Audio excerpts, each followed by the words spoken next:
En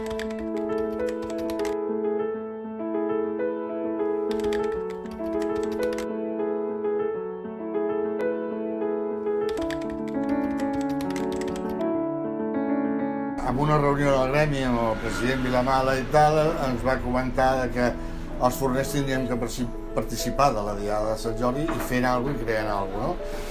Però en aquell moment se'm va dirigir a mi, que m'agrada sempre ja fama de crear coses i fer invents amb els pans i tal, i em va dir si podia fer alguna cosa per la Diada de Sant Jordi. Bueno, no va ser el moment, vaig trigar 3 anys en fer aquest pa, però tal dia com en el 1988, que va sortir el pa de Sant Jordi, va ser el pa que quan el talles surt la senyera.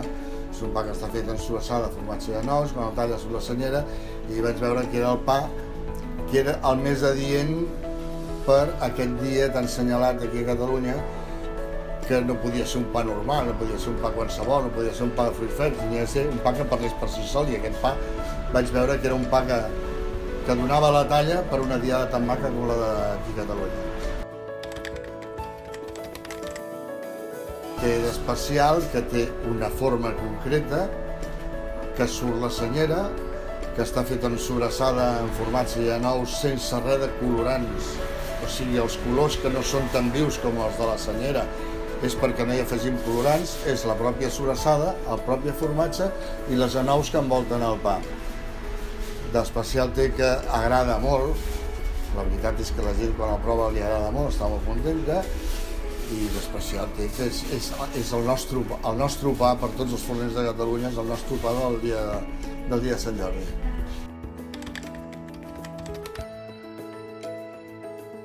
Va arrencar amb moltes ganes, la gent s'hi va abocar, o sigui, el públic hi va participar molt amb el pa de Sant Jordi, i això és de molt agrair.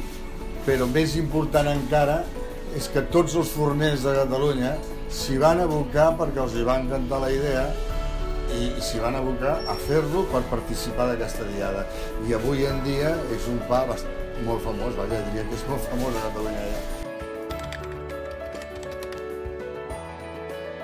Per la fleca ha tingut la importància de que molta gent ve a buscar-lo on es va crear el pa, i per mi la gran satisfacció de que em van donar medalla d'or al Gremi de Forners de Barcelona en aquella època, per mi era molt important. Em van posar en el llibre d'honor també del Gremi, i tot això per mi és una gran satisfacció.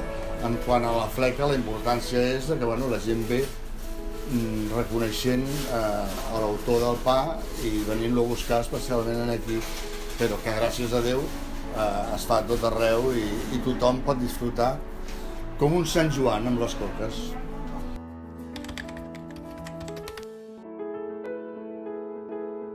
Els ingredients que necessitem és la farina, l'aigua, el llevat, la sal, mantega, anous, formatge emmental, sobrassada.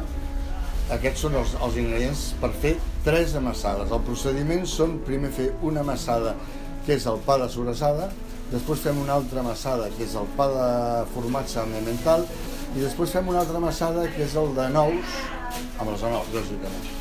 Són 3 amassades diferents. Sembla molt engorrós, però no és tan engorrós.